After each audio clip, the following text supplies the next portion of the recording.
I'm Jonathan Goglin. I'm the stabilization foreman here at Sea Island.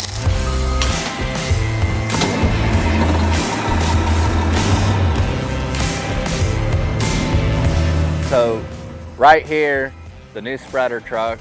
This used to be truck 2001, had a dump body on it, used to be yellow. Our previous spreader truck is a Kenworth, and our biggest problem was getting stuck. It was top heavy, you're running standard truck tires. If we're stabilizing somewhere, it's not because we're on stable ground. So we converted truck 2001 into a spreader body.